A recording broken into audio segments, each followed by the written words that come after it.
Estamos en nuestra serie 70 veces y hemos estado hablando acerca del perdón y hemos sido tremendamente edificados y nos hemos identificado con las enseñanzas que el pastor Walter nos ha dado, ¿verdad?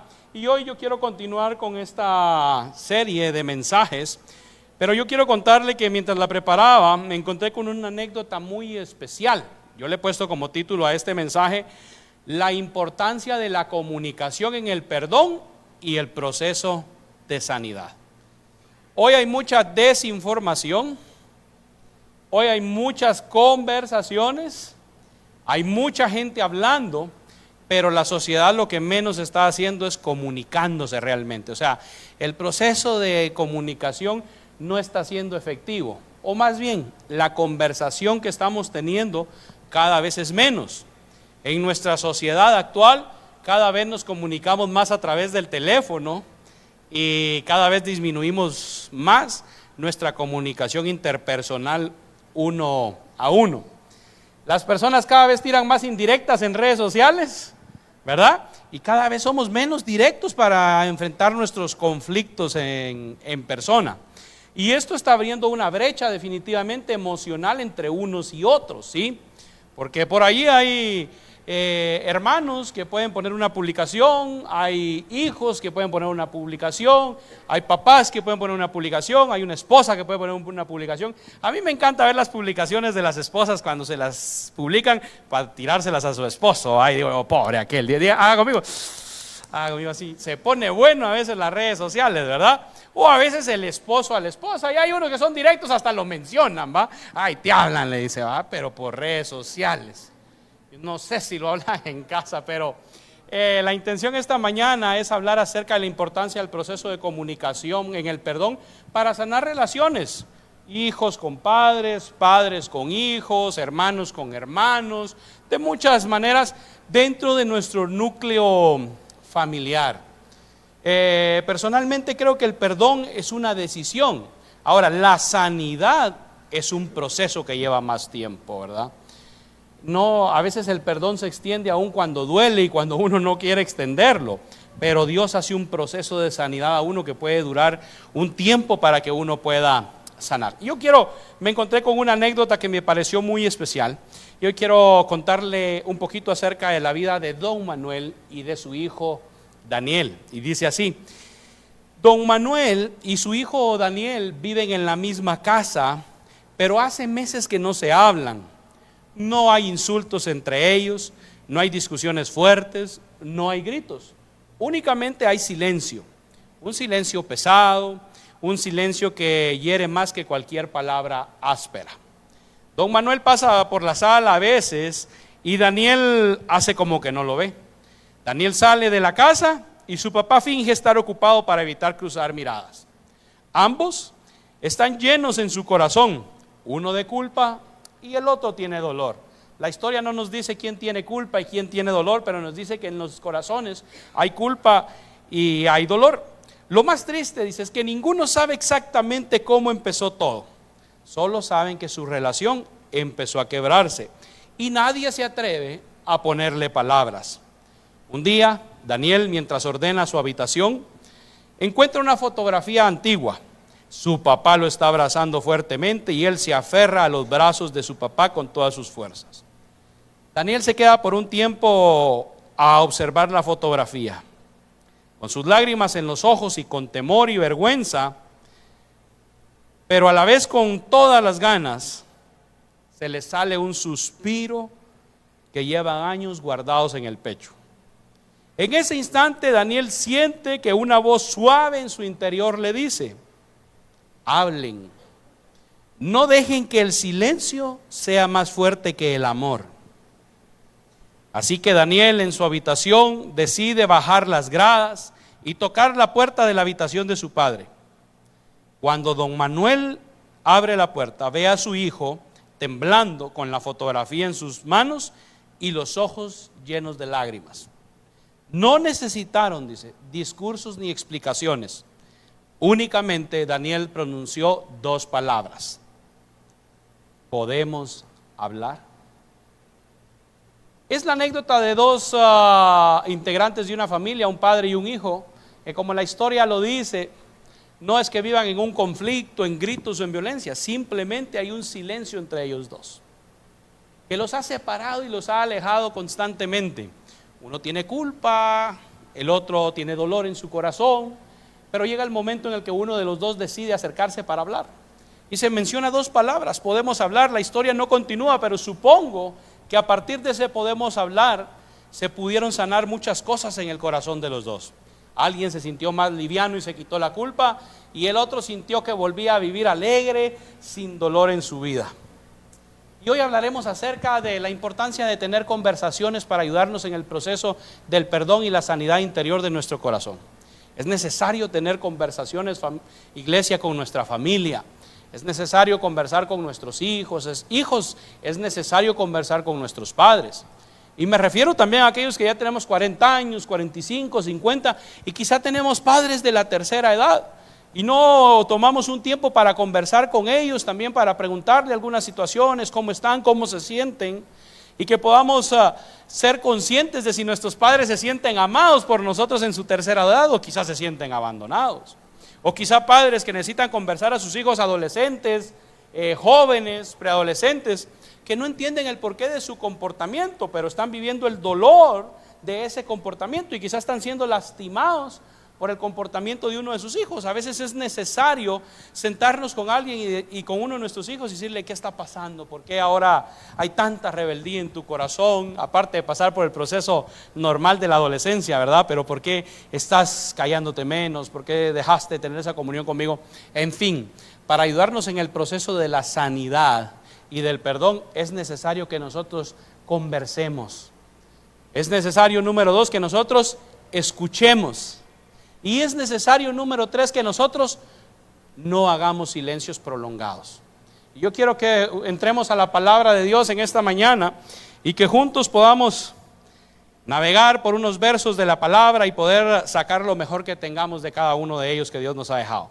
Proverbios capítulo 18, verso 21, nueva traducción viviente. Cuando lo tenga, dígame amén. Cuando lo tenga, no en esta pantalla, sino en su pantalla, ¿verdad? O en su Biblia de papel. Y si usted usa un teléfono, yo le quiero recomendar que cuando cualquiera de los pastores predique y usted lee la Biblia en su teléfono, subraye su versículo que leyó para que lo tenga ahí de recordatorio, sepa dónde encontrarlo y demás. ¿Lo tiene conmigo? Dice este verso: la lengua puede traer vida o muerte.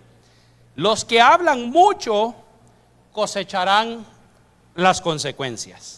Mire qué tremendo proverbio este. La lengua, cuando el proverbista habla acerca de la lengua, lo que se está refiriendo es a las palabras que brotan de nosotros.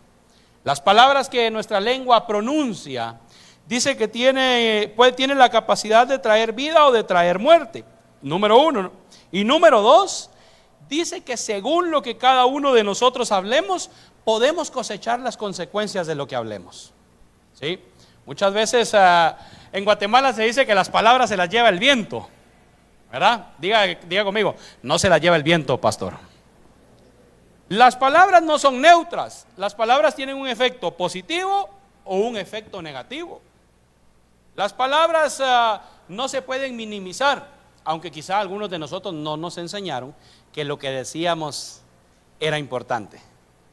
Recuerdo un libro que leímos junto al equipo de pastores que dice que como muchas veces de niños nadie nos ponía atención de lo que hablábamos, ni valorábamos lo que hablábamos, entonces cuando fuimos adultos hablamos cualquier cosa y así anduvimos por el mundo lastimando a muchas personas. Porque nadie cuando fue niño nos puso atención y nos dijo, hey, esto sí está bien que lo digas, esto no está bien, hay que tener cuidado con esto. Entonces los seres humanos andamos por el mundo muchas veces y lastimamos con nuestras palabras o traemos vida con nuestras palabras.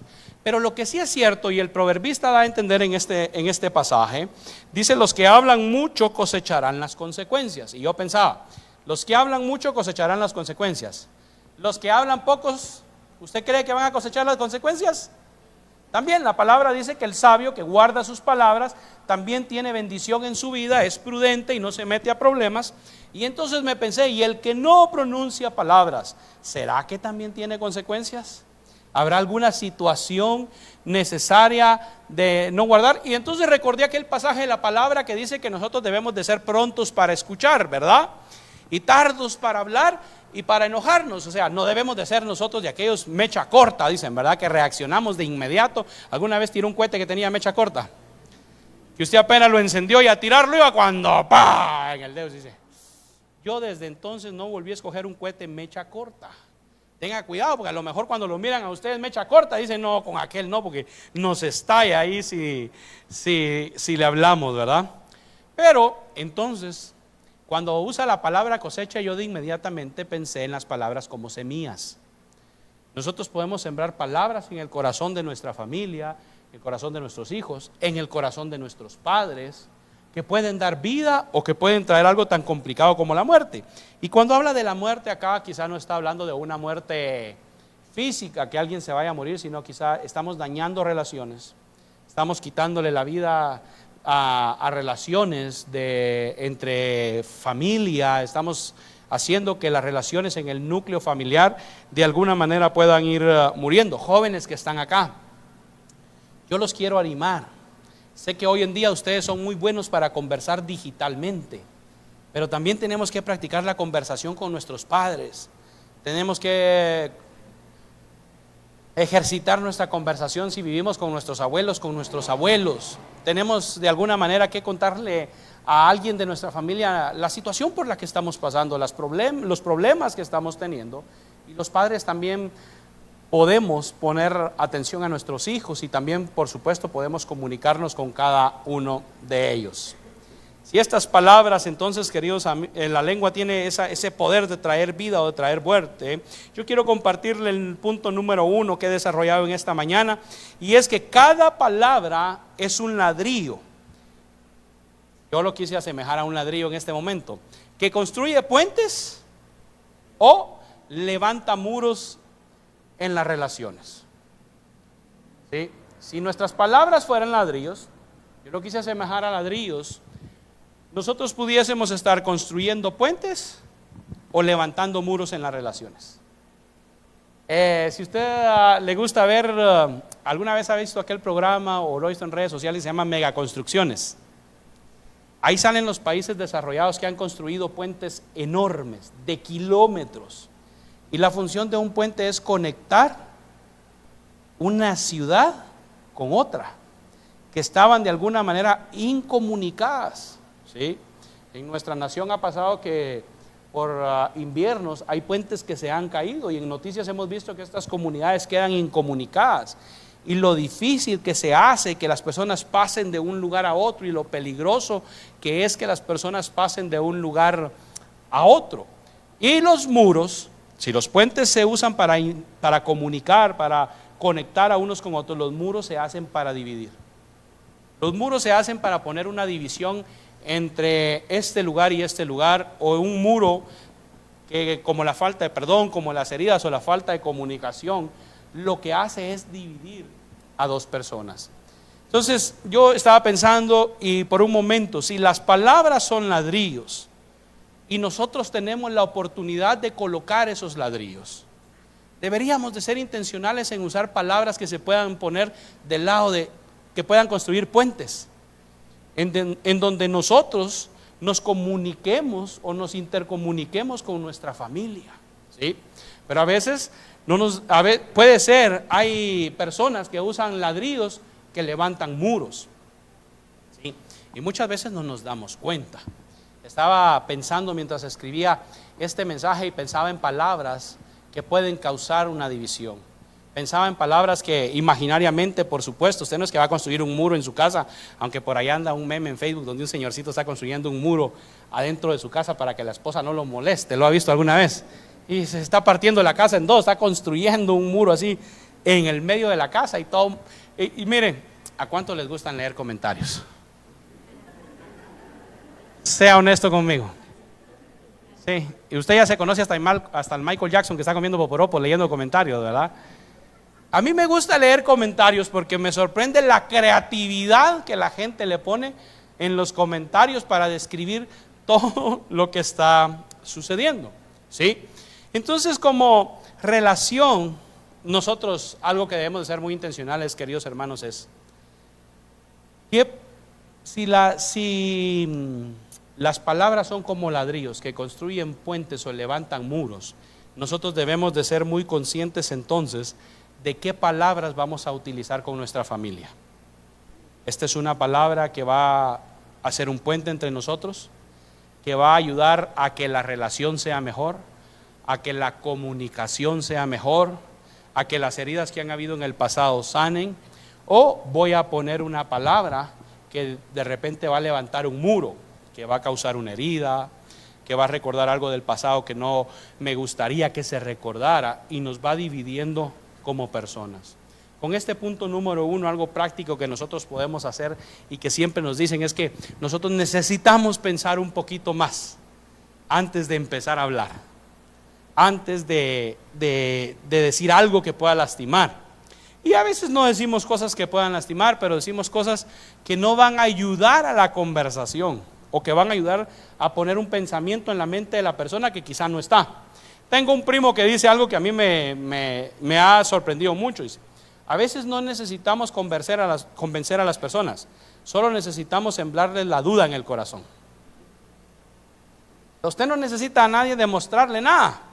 A veces solo le tiene que poner la duda en el corazón. Y dice, y si lograste sembrar esa duda en el corazón de alguien, esa persona no necesita que se lo demuestres, pero empieza a dudar.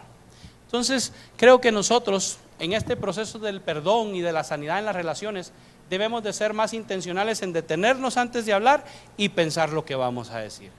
Porque o voy a decir en la era digital, y pensar en lo que vamos a publicar también. Porque a veces como comunidad, como familia, pasemos de iglesia ahora a su familia, mi familia y demás.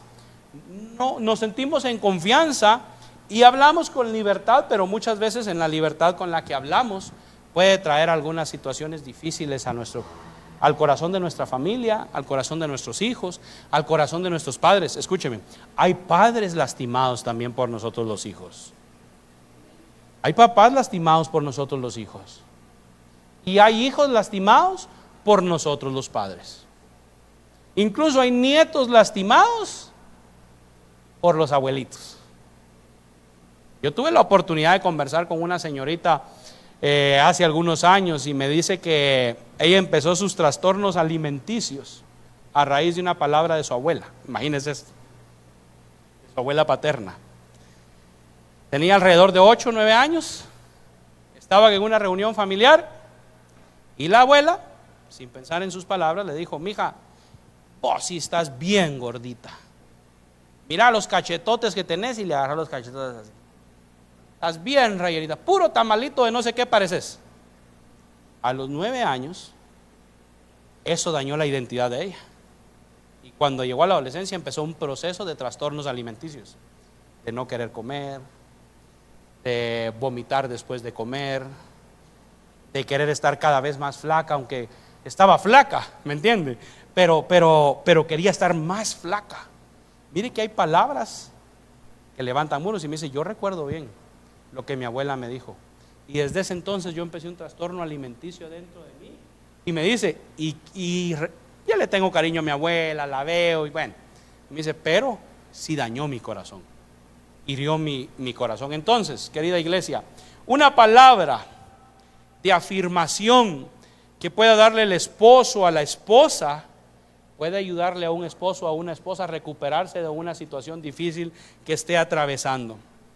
Una palabra de perdón, el reconocer y pedir perdón, pedir una disculpa, puede liberar a cualquier integrante de nuestra familia de la culpa con la que está cargando o de alguna situación con la que está lidiando.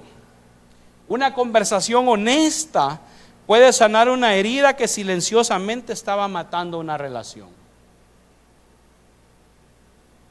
Los seres humanos, especialmente los guatemaltecos, creo yo, me voy a atrever a decir los guatemaltecos, huimos de tener conversaciones difíciles. ¿A cuántos les gustan las conversaciones difíciles? A Ana le gustan por ahí, a alguien más por ahí. Pero al 90% de nosotros no nos gustan las conversaciones difíciles. Pero miren, a veces las conversaciones difíciles sanan. tener esas conversaciones que necesitamos tener. Por difícil que sea, puede ser un puente de sanidad para nuestra alma, puede ser un puente de sanidad para cada uno de nosotros. Y quizá hoy vaya a salir alguien de acá y dice: pastor, tal vez no me lo va a decir, pero usted sabe que tiene que ir y tener una conversación difícil con alguien de su familia. Quizás sea un hermano con un hermano, quizás sea un esposo con una esposa, quizás sea un nieto con un abuelo, un papá con un hijo con un padre. Pero cada vez que nosotros tenemos una relación, una conversación difícil con propósito, porque cuando digo una conversación difícil no estoy hablando de un conflicto, estoy hablando de poner un propósito a nuestras conversaciones, podamos estar a punto de sanar nuestro corazón o de ayudarnos a tomar la decisión para perdonar. ¿Sí? Punto número 2 que quiero compartirle en esta mañana es el siguiente. Y cuando hay conflictos de relaciones pasa esto: hay un silencio, ¿sí? Y a veces el silencio prolongado es un idioma que hiere más que una frase dura. Este punto ahorita, le decía al inicio, también iba a hablar del silencio. Es un silencio prolongado. No es el silencio que la Biblia dice de aprende a escuchar, no te enojes, no hables tan rápido. Es un silencio prolongado que muchas veces sucede en el núcleo de las familias guatemaltecas. Un silencio que a veces sucede en el corazón del esposo, un silencio que a veces sucede en el corazón de la esposa, un silencio que a veces sucede en el corazón de un padre, de una madre, o un silencio que también sucede en el corazón de un hijo, de una hija, una indiferencia, un silencio que no solo tiene que ver con palabras, sino empiezo a alejarme de mi núcleo familiar, empiezo a alejarme, empiezo a ser indiferente y coloquialmente a veces decimos: mire, pastor, lo que pasa es que ¿para qué hablar lo mismo si de todas maneras no entiende, verdad? Y pensamos a veces así, decimos: mire, si ya lo hemos hablado tantas veces. Pero a veces ese silencio empieza a herir las relaciones, empieza como una fuga de agua, de esas fugas que no se notan hasta que le llega el recibo, ¿verdad? Y usted llega en pago y dice: mire qué barbaridad, ustedes son unos ladronotes, mire qué montón me llegó de luz. Y lo primero que le dicen en pago a uno es: ya revisó si no tiene fugas. Y allá va uno: voy a revisar si tiene fugas. Ya no son ladrones ustedes, voy a ir a ver si tiene fugas. Y se va uno a ver si tiene fuga, ¿verdad? Y entonces se resulta que sí hay una fuga enorme. Y cuando usted empieza a escarbar o empieza a romper las paredes, a mí me ha sucedido, lo que pasa es que usted dice: sí tenía una gran fuga. Ahora, esa fuga tiene una consecuencia.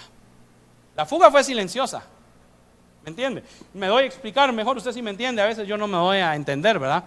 La fuga fue silenciosa, pero cuando llega el recibo de agua, hay una consecuencia que a usted lo hace reaccionar. Y muchas veces en las familias tenemos silencios prolongados. Como pastor de jóvenes, le puedo decir que muchas veces tenemos silencios prolongados. Jóvenes, a veces callamos muchas cosas, no hablamos con nuestros padres y necesitamos hablar con ellos. O papás, a veces tenemos silencios prolongados con nuestros hijos y de repente, como que hablando metafóricamente, llega la factura, ¿verdad? Y cuando llega la factura decimos: ¿y aquí qué pasó? Y entonces empieza a ver qué es lo que está sucediendo y se da cuenta uno que hay algunas situaciones que puedan estar pasando. Ahora, en muchas familias el daño no viene de gritos, hay silencios que se vuelven fríos. Usted sabe que cuando alguien nos lastima y nos hiere y nos quedamos en silencio, el silencio tiene la capacidad de alimentar la herida. Cuando nos quedamos pensando y repensamos y repensamos y repensamos que nos lo hicieron y no vamos y tenemos una conversación quizá incómoda con esa persona y le decimos: mira, lo que hiciste, lo que dijiste, lo que está sucediendo, la forma en la que te estás comportando está causándome una incomodidad, una herida, una situación difícil. ¿Qué es lo que está pasando? Muchas veces uno de los mayores obstáculos para llegar al perdón es el silencio. Cuando no nos comunicamos, cuando no tenemos, no voy a decir la valentía porque a veces se requiere más que valentía. Cuando no tenemos eso de ir y hablar con alguien y decir: mira, me dolió, ¿verdad? La falta de comunicación, escúcheme, es un lenguaje también que puede traer muerte emocional. ¿Y sabe por qué? Yo lo he experimentado. A veces me he callado cosas ¿Y cuántos esposos aquí sus esposas los conoce re bien? Y a veces nos acostamos con Andrés, las nenas se duermen y estamos acostados y Andrés empieza a dormir y yo sigo despierto. Pero cuando uno se cae a cosas, hasta la forma en la que uno respira cambia. Hay momentos en los que uno necesita tomar como... Uno se está callando cosas y algunas veces Andrea se ha dado cuenta y me dice, Ever, ¿qué pasó? Digo, no, nada. No. ¿Qué pasó? ¿Por qué está tan callado? O sea, ¿qué está pasando? ¿Le pasó algo? ¿Está pensando en algo? ¿Qué tiene? Yo le decía hace unos días a mis hermanos que el último éxito de Pedro Fernández, ¿cuántos se acuerdan? Pedrito Fernández, el de la mochila azul, aquel de la vieja escuela, la de ojitos dormilones y todo eso, ¿verdad? ¿Se acuerda de eso, verdad? El último éxito de Pedro Fernández fue el meme ese donde está acostado así pensando, ¿verdad? Que sale en Facebook así. Y la esposa dice, este está pensando en otra, ¿va? Y Pedro Fernández dice, le voy a soltar una para que perdone. No clasificamos al mundial con la selección de Guatemala.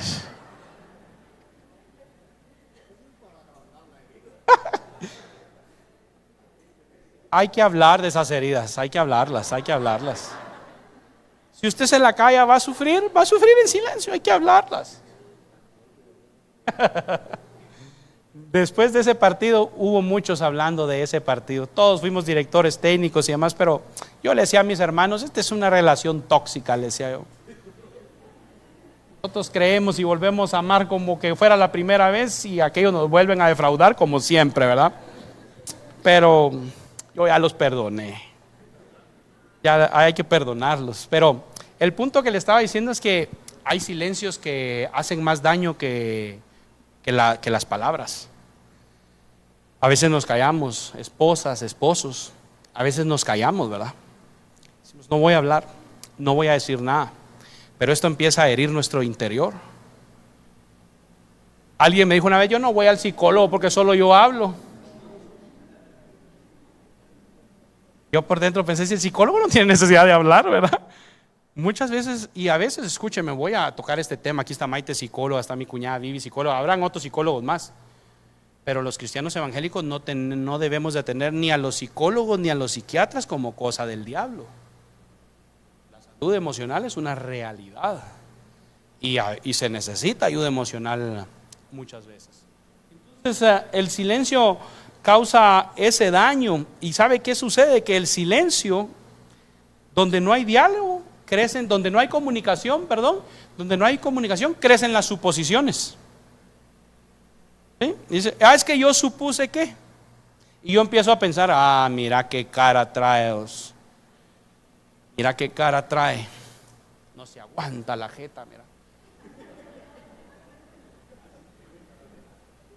Aquel trae un dolor de muela, trae la muela mala y viene así. Pero nosotros suponemos que tiene un conflicto con nosotros, que solo viene a casa y viene amargado.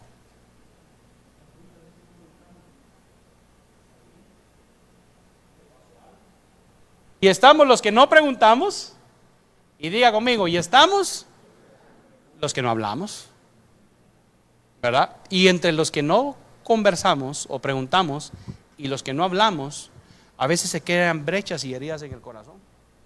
Cuando uno habla, queridos hermanos, resulta que la cosa no era ni tan difícil, ni tan dura, y que se podía sanar con una conversación.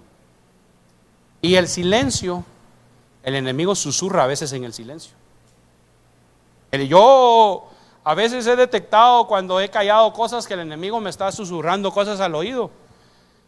Y las he detectado y digo yo, no. Cuando el enemigo empieza a susurrarte y te dice, ya te diste cuenta que siempre hacen lo mismo con vos. Ya te diste cuenta que el menos importante sos vos. Ya te diste cuenta que otra vez te volvió a lastimar y no le importó. Ya te diste cuenta que, ahora, el enemigo es experto en esto. El enemigo jamás te va a decir, ya te diste cuenta que volviste a lastimar a aquel. No, el enemigo siempre te va a victimizar. Y cuando tú estás en silencio y no lo has hablado, primero con Dios, hay cosas que tenemos que hablar con Dios y decirle, me duele esto, no me gusta esto, yo me siento así, después hablarlo con la persona que tenemos que sanar. Pero el enemigo es experto en hacerte creer, en hacernos creer a cada uno de nosotros que siempre somos nosotros los dañados y lastimados. Eso es lo especial del Espíritu Santo, Él siempre nos redarguye. Nunca nos culpa y siempre nos hace ver que podemos ser mejores, porque estamos siendo perfeccionados a la estatura del varón perfecto, que es Cristo. Entonces, ¿cómo rompo yo esos silencios prolongados en nuestra vida? Ya vimos que la lengua tiene el poder de traer vida y de traer muerte, ¿verdad? Ya vimos también que vamos a tener una cosecha de consecuencias si hablamos demasiado. Yo creo, esta es una opinión muy personal mía, que también si no hablamos tendremos consecuencias, ¿verdad? Y que seremos sabios si no hablamos. Ahora, pastor, ¿cómo hablo lo que debo para no lastimar? ¿Y cómo rompo el silencio para que esto no siga lastimando nuestra vida como familia? Nos vamos a Filipenses capítulo 2, verso 3 al 4 en la Nueva Traducción Viviente. Filipenses capítulo 2, verso 3 al 4 en la Nueva Traducción Viviente. ¿Lo tiene conmigo? Resulta que los filipenses tenían un conflicto entre la comunidad de cristianos creyentes. Y entonces Pablo se ve en la obligación de escribirle. Por ahí andaban un par de hermanas que andaban peleadas, y Pablo le escribe a los filipenses para que arreglen todas las diferencias de la comunidad, no solo de estas personas, sino de la comunidad. Y Pablo empieza el versículo 3 y 4 de la siguiente manera y les dice: no sean egoístas, no traten de impresionar a nadie, les dice, sean humildes, es decir, considerando a los demás como mejores que ustedes. No se ocupen solo de sus propios intereses, sino también procuren interesarse en los demás. Este pasaje es clave para entender por qué relaciones familiares se sanan y otras relaciones familiares se rompen. Vamos a ver cómo Pablo nos muestra acá dos virtudes que restauran relaciones, que traen perdón a nuestro corazón, que tienen la capacidad de sanar, y dos actitudes que destruyen nuestras relaciones, y las vamos a ver. Lo primero que Pablo les dice, punto número 3, les dice: no sean egoístas. Dígale que tiene a la par: no seas egoísta, dígale. Deja que otros vayan al mundial, dígale. No estés proponiendo en redes sociales que se deje ganar Guatemala. Para mí, qué pensamiento más derrotista ese. Ahora dejémonos ganar para que no vaya a Panamá. No, hombre. Ya se me cruzó la radio otra vez, espérese. Regreso a la palabra. Ahora sí, dígale que tiene a la par: no seas egoísta, dígale. Ahora dígase a usted mismo: mí mismo, no seas egoísta. Mi punto número 3 es que el orgullo calla la boca, pero mata las relaciones. El orgullo tiene la capacidad de callar la boca, pero mata las relaciones, y el silencio prolongado muchas veces encuentra su base en una de estas relaciones, en una de estas situaciones. Cuando en una relación hay heridas no sanadas, el ego dice: traigan ladrillos, vamos a levantar muros, porque yo con esta persona, con aquello, con mi familia, mi hermano, mi papá, etcétera, no vamos a volver a tener la relación primero. El egoísmo suena algo como esto: que él venga primero a pedirme perdón. Yo no voy a dar el primer paso. Yo no tengo por qué explicarle nada a nadie, ¿verdad? Yo no tengo nada por qué explicarle nada a nadie. Yo no hice nada. Pero hay una característica: mientras el egoísmo habla, las relaciones dentro de la familia pueden estar muriendo. Y usted tal vez me mirará, y me dijo alguien en el primer servicio: pastor, en ese punto de los ladrillos, qué bueno, me dijo. Sí, le dije yo, le bendijo. Sí, me dijo, qué ladrillazos los que nos dejó ir en el servicio de hoy, me dijo. Mi propósito no es dejarle ir ningún ladrillazo, ¿no? Mi propósito es que usted y yo salgamos de acá con la intención en nuestro corazón, siendo intencionales en nuestra familia, de poder comunicarnos, ¿verdad? Muchas veces evitamos hablar porque uno dice: pastor, es que mire, yo no sé qué decir la verdad, sino porque no queremos ceder. Miren, en el campamento del año pasado, le voy a contar un testimonio. Llegó una chica conmigo: pastor, me dijo, sí, de aquí de la iglesia, este sí es el campamento aquí de la iglesia. No le voy a decir el nombre, nomás para que se quede con duda. ¿Cómo estás? Le digo yo: bien. Entonces, es que usted ya sabe, me dijo, yo me siento mal. Y yo ya sabía. Entonces yo le digo, ¿le querés ir a pedir perdón? Pero no sé cómo va a reaccionar. Pena. Vamos, yo te acompaño, porque muchas veces nosotros también tenemos que acompañar a otros en el proceso de la sanidad, hacia la sanidad. Vamos, le dije, yo te acompaño. Y vamos, y hasta yo iba sudando cuando íbamos, le voy a ser honesto, y dije, Dios mío, ojalá que nos salga bien esto, porque en pleno campamento, y íbamos caminando por ahí. Vamos, y me dice, háblele, pastor. Y yo, no, háblale tú. Y llegamos por la espalda.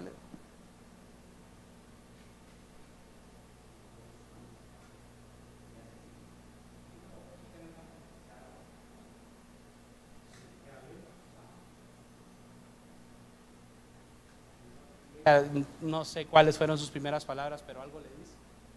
Cuando le dice esas primeras palabras, la otra responde y se funden en un abrazo. Estaba a una conversación, a una decisión, y alguien pensará, son patojas, pero hay cosas en los corazones. Toca la espalda, que cuando la mira se pone nerviosa, ella da el paso. Yo vine y lo que hice fue quedaron abrazadas como por 15 minutos. Hace poquito me las encontré aquí afuera de la iglesia platicando. Y le digo yo, ya son amiguis, va, muchachos. Les dije yo, ya son amiguis, va. Se ríen las dos. Una cosa mínima. Puede ser, pero que necesita a veces ser sanado con una conversación, con un acercamiento. Pero durante un año hubo silencio. Y el silencio no puede ser porque uno se ama a la persona. El silencio puede ser porque uno tiene pena de cómo va a reaccionar la otra persona. El silencio puede ser porque uno está juntando el valor para pedir perdón o para extender el perdón. O el silencio puede ser porque uno quiere evitar esa conversación difícil, ¿verdad? O incluso puede ser porque uno dice, no, es que yo no soy el que voy a tener que ir a pedir perdón. Pero a veces un año de silencio puede lastimar relaciones, ¿verdad? Punto número 4. Pablo les dice, no sean egoístas. Mi punto número 4, Pablo les dice, sean humildes, les dice Pablo. ¿Y por qué le dirá Pablo a los filipenses que sean humildes? Sencillo, porque en mi punto número 4 yo lo anoté como la humildad da vida a la relación que el orgullo mató. Y por eso le decía yo que, mire pues, nosotros no somos humildes de nacimiento, vamos a ser realistas. Tal vez usted sí, yo no. Pero yo creo que el ser humano desde que pecó perdió la humildad, ¿sí? Porque allá en el jardín del Edén lo que la serpiente le dice a Eva es que si comen del fruto serían como Dios. Y desde el momento en el que ella comen el fruto pensando en ser como Dios, la humildad está perdida, comemos del fruto. Y yo creo, por eso le digo, haciendo la salvedad, usted tal vez sí, yo no, pero yo creo que a ningún ser humano se nos da muy fácil la humildad. Y Pablo le dice a los filipenses, sean humildes. Y yo pensaba, ¿qué es la humildad? Y la humildad no tiene que ver con pensar menos de uno mismo. Esa es baja autoestima. Nunca vaya a confundir usted humildad con pensar menos de usted mismo. Nunca vaya a confundir humildad con tener recursos económicos limitados. Esos son recursos económicos limitados. La humildad es pensar más en restaurar la relación, así lo definí. La humildad es pensar más en restaurar la relación que en tener la razón. Pero como somos, ya en el pecado nos tocó, ¿a cuántos de aquí nos gusta tener la razón? Hace poco llamé yo a alguien y le dije, mira, yo quería tener la razón. Yo quería tener la razón y llamé a alguien y le dije, mira, y tenía a la otra persona aquí, ¿verdad que vos me dijiste tal y tal cosa? Sí, me dijo, sí. ¿Y solo para eso me llamaste? Yo solo quería demostrar que vos me habías dicho eso y me están diciendo que no me habías dicho eso. Y cuando estoy preparando esa prédica me encontré y dije, ay, Ever, qué chulada, vos estás queriendo tener la razón siempre, ¿verdad? Y usted sabe que hay relaciones que se destruyen a veces porque uno de los dos quiere tener la razón y no está dispuesto. Y la humildad tiene que ver más con procurar la restauración de la relación que con tener la relación. Jóvenes que tienen novia aquí, novio. Chicas que tienen novio, levanten la mano. Los que no tienen permiso de su papá no la vayan a levantar porque los va a meter a problemas. Pero también para ustedes va lo que voy a decir. Jóvenes que tienen novia. Estoy hablando de los que ya tienen más de 23, 25 y están pensando en casarse. Levanten la mano, muchachos. Nadie. Si no voy a empezar, hay una, muy bien, gracias. Si no voy a empezar como en el primer servicio, no levantaba la mano y dije, vos fulano tenés novia, le dije, le voy a contar que la estás negando.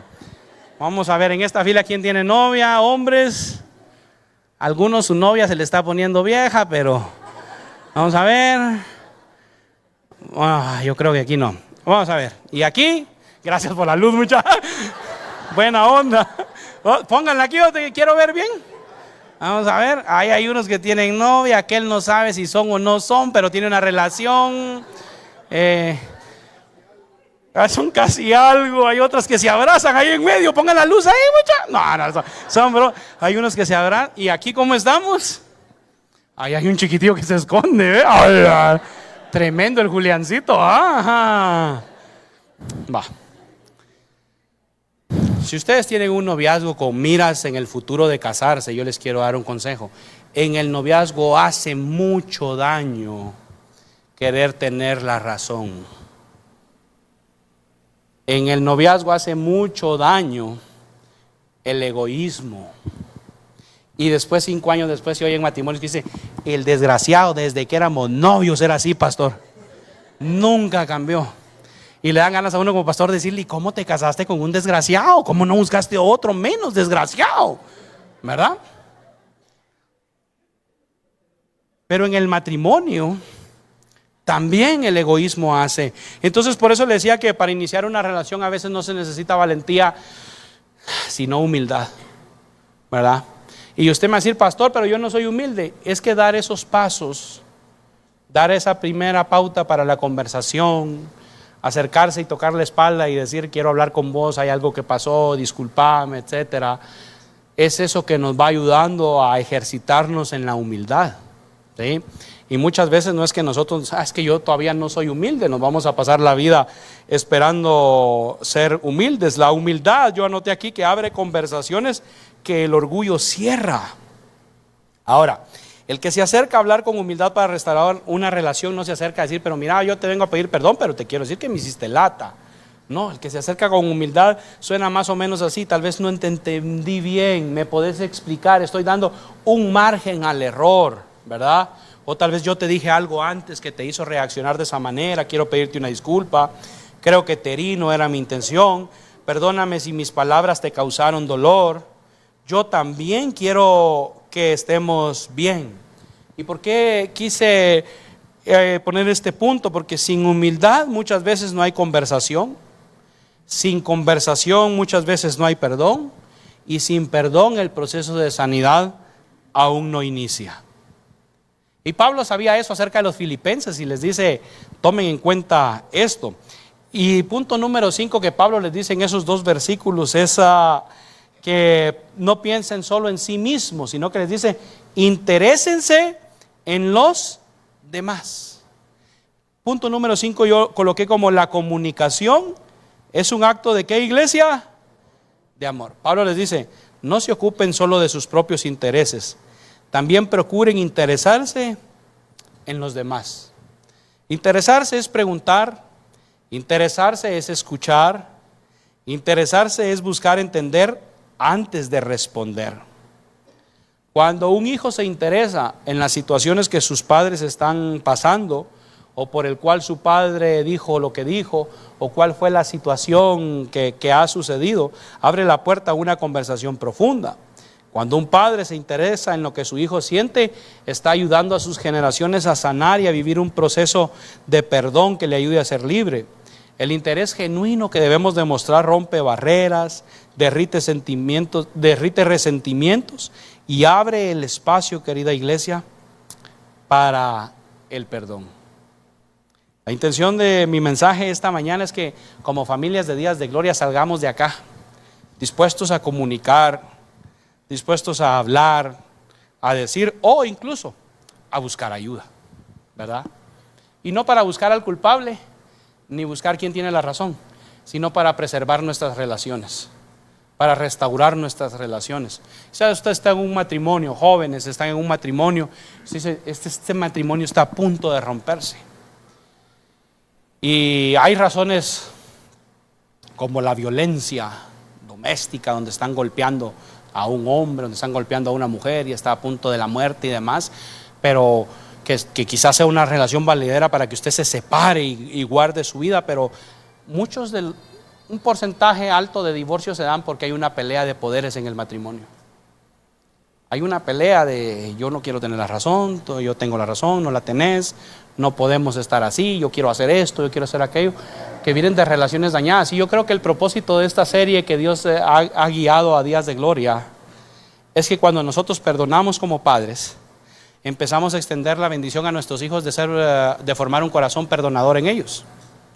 Tengamos cuidado con nuestros hijos de pasarles nuestros resentimientos a ellos. Porque sí, hay padres que pasan resentimientos a sus hijos, ¿sí? Tengamos cuidado con eso, es que tus tíos, los primos, estos, nunca nos han querido y todo. El niño tiene 11, 12, 13 años, el corazón ya se lo hirió. Ni su tío ni sus primos. La mamá o el papá le dijo que los primos o los tíos nunca lo han querido. Y entonces tenemos generaciones creciendo y naciendo con resentimientos. O tenga cuidado cuando llegue a un trabajo y le diga, mira, con ese no te juntes, ese es el más mala onda de todo el trabajo.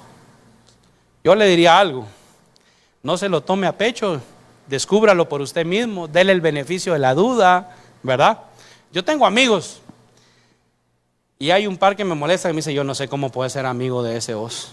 Digo, muchacho, no sé, tal vez soy igual de difícil que él, pero para mí es un buen amigo, pues me llevo bien con él y etcétera. Y dice, hay gente que, pero si uno se da la oportunidad de conocer a la gente y uno conversa con la gente, si usted se da la oportunidad de conversar con sus hijos,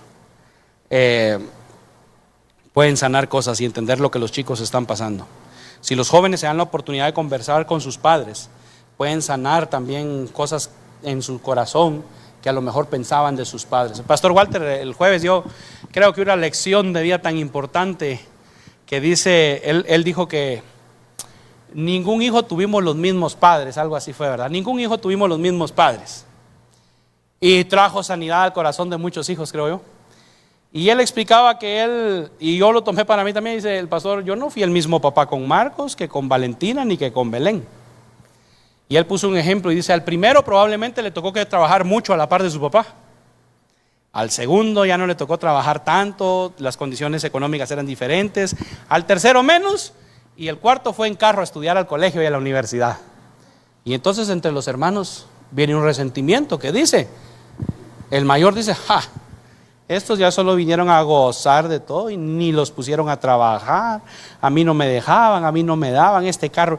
Y empieza un resentimiento porque son diferentes etapas en las que somos padres. Y no es cierto que cuando somos papás del primer hijo, ¿cómo cuesta con el primero, verdad?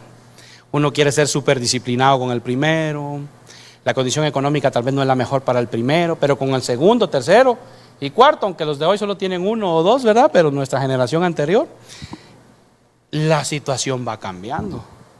Pero para mí eso que el pastor explicó fue sanador. Yo siempre me preguntaba por qué no habían sido conmigo como él. No, mire, yo ya fui a mi carrera diversificada, fui manejando carro. Mis hermanos no. Eso hace a mi papá un mal padre con ellos. Pero algunos hijos pensamos que sí. Hay hijos mayores que piensan, no, sí, fue mal padre porque a mí no me dio esto. Con mis papás viajé la primera vez a Estados Unidos. Creo que mis hermanos mayores no. Pero no los hace un mal padre a ellos porque ellos me llevaron primero a Estados Unidos a mí que a ellos. ¿O sí? Mojados llegaron, ¿qué? Escúcheme, hay una diferencia. Hay una diferencia. No había visa en ese entonces. No teníamos visa para viajar a Estados Unidos. Hijos que están acá. Hijos mayores, ¿dónde están? Y hay dos angelitos que están aquí adelante. Mucha, eso no hace peores padres. Ustedes van a ver que a sus hijos, a la gran, A ese sí le compraron el PlayStation 5. Y a mí ni siquiera el Atari me compraban cuando salió. Solo a las maquinitas me llevaban, ¿verdad? Bueno, no lo llevaban, del vuelto de las tortillas iba a las maquinitas. Pero, ¿a dónde voy con esto? Para mí esa fue una conversación que trae sanidad a muchos hijos. Y entonces hay conversaciones que van a traer sanidad a nuestras relaciones, ¿verdad? Que los padres debemos decirle a los hijos: hijo, cuando vos naciste no había para eso. Y yo no tenía ni para carro, pero no es que yo te haya amado menos. Yo te amé a vos, fuiste el que me enseñó a amar. Pero mi hijo, yo no tenía para comprarte carro a vos. Ya cuando nació en hospital privado, es la verdad. ¿Y vos? En el Roosevelt, sí, de verdad. Yo miro a los patojos hoy cuando nacen, la habitación completa adornada con una nueva pintura, juguetes, digo, rayados. Y está el hermano grande y lo dice: sí, cuando aquel nació no había, pero ni dónde, ¿me entiende? Ni para leche, menos para pintura y muebles y todo lo demás. Pero es una conversación que sana. Tenga conversaciones con sus hijos que sanan. Tengan conversaciones con sus esposas que sanan, con sus esposos. Hijos, conversen con sus papás. Tengan conversaciones que sanan. No te dan permiso de ir a la discoteca, tu papá no es mal padre. Tu papá tiene principios y tiene creencias que no se van a traicionar y quieren el mejor para vos. Y aunque el otro sea el más buenísima onda, pero tu papá es diferente, pero no es un mal padre. Póngase de pie, vamos a orar en esta mañana y vamos a pedirle al Señor que nos bendiga y que Él esté con cada uno de nosotros. Yo quiero terminar con esta conclusión.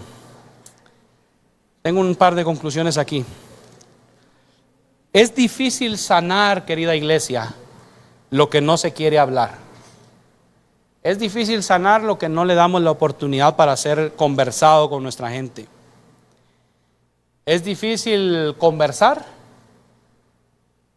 sin dar pasos de humildad. No digo sin ser una persona humilde, porque para ser una persona humilde, cuando Cristo venga, nos encontremos con Él en las nubes y perfeccione la obra en nosotros. Pero es difícil conversar sin dar pasos que nos lleven a la humildad, a parecernos más a Cristo. Es difícil restaurar una relación queriendo tener la razón. Es difícil. Puede que la tengamos, pero la sanidad de una relación no se basa en tener la razón. La restauración es más importante que tener la razón. Y es difícil construir la paz con nuestra familia cuando pensamos solo en nosotros mismos. Es difícil. Alguien que piensa solo en él mismo es difícil que pueda pensar en su familia y tener paz. Vivimos en una generación muy preocupada por nosotros mismos. Y no porque no nos preocupen los demás, sino porque nos ocupamos de nuestro trabajo, preocupado. Nos ocupamos de nuestras situaciones, nos ocupamos de nuestros problemas, de nuestras metas. Se va a venir el 31 de diciembre y por todos lados va a empezar a salir cuáles son sus metas para el año 2026. Pero yo quiero animarlo que cuando este año cierre usted haga una meta. ¿Cuáles son nuestras metas como familia para el año 2026? Y aparte de las que son económicas, estudiantiles, lo que sea, póngase, ok, vamos a madurar. Vamos a conversar más, vamos a platicar más. Para dejar de suponer. ¿Sabe qué es una suposición? Cuando yo me pongo en su posición y creo que pienso lo que usted piensa y creo saber lo que usted cree y me armo la idea y digo, no, es que eso es lo que quiere. Y a lo mejor no es eso. Amén. Oramos. Padre, te damos